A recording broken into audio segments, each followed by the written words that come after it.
You ask Tiger to solve. This deals with linear equations with one unknown. The final result is z equals 44. Let's solve it step by step. Swap sides. Group all constants on the right side of the equation. Subtract 57 from both sides. Group like terms. Simplify the arithmetic.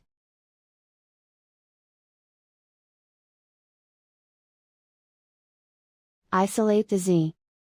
Multiply both sides by -1. Remove the ones. Simplify the arithmetic. And so the final result is z equals 44.